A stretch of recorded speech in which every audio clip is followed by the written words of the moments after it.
What's going on, guys, and welcome back to another tattoo practice. In this video, what I'm going to be doing is I'm going to be focusing on trying to do multiple types of shading rather than just one throughout the entire piece, though it'll be separated very easily. I have this skull design with a sword going through its head. By all means, it's like a giant skull. And what I'm going to be doing with it is the skull itself I'm going to do in whip shading, try to do it in whip shading with my mag, and then for the sword I'm going to try and do in stipple shading using my 3-round liner. So it's not much different from what I normally do, except most of the time I do try and seem to keep it to a single type of shading per like piece, it seems like. But for this piece I'm going to be using my normal setup. I'm going to be using an 18-round liner and a 3-round liner from Easy Tattoo, along with a 7-round liner from Big Wasp. I think I've said before that it's from Easy Tattoo as well, but it's actually from Big Wasp. And then for my like main shading of the skull itself, I'm going to be using a 23 curved mag from Easy Tattoo as well. Obviously, what I'm going to start with is starting, I say obvious because sometimes I do switch between whether or not I do the big outlines first before going into the piece, but what I'm going to be doing this time is I'm going to be doing the from bottom to top. So I'm going to be starting with the 7-round liner for the blade, going up into probably the same 7-round liner for the teeth, and then when I start the skull, the actual like edges of the skull, going out with the 18-round liner. Alright.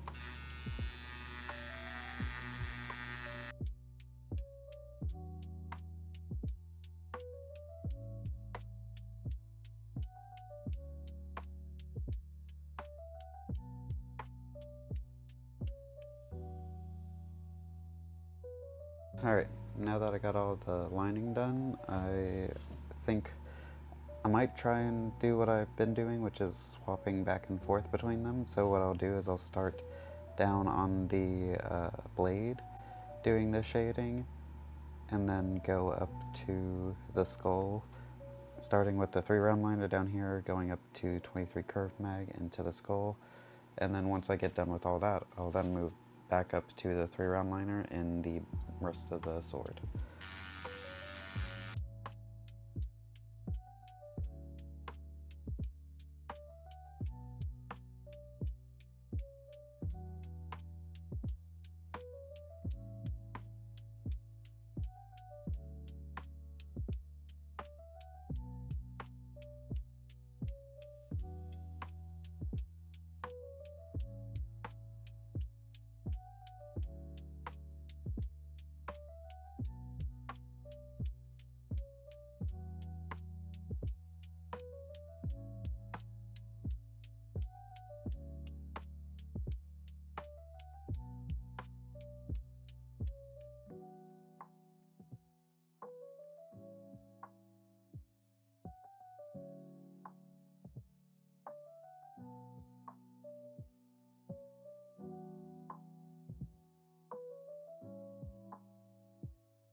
I think I'm done with this piece.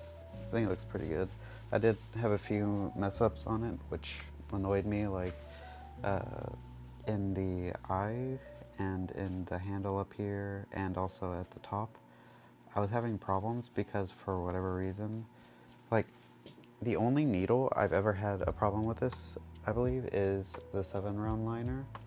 It was hanging up. Like it would just, like, as I was going around, it would just get stuck for a second. And I don't know why, it's literally only that needle that does that for me. Like everything else just works fine. But I think it looks pretty cool still. It's a tiny bit messy, but like, and I can see spots that I could still add stuff to, like I could probably add a bit of shading under here and a bit around the eyes as well, but I think it looks good as it is as well. And I actually really like the way that the different shading styles mix, showing a bit of more, like, it helps to add texture to it, like a bit of a smoother texture going around the skull and giving a bit of like a textured, like stipply, like, I mean obviously stipply, a stipple texture to the inside of the sword itself. And I think it turned out pretty well. So if you liked this video, I ask that you like and subscribe. I'm pretty sure a decent number of the people that watch my videos aren't actually subscribed, so if you would like to, please subscribe, and I'll see you guys in the next one. Bye.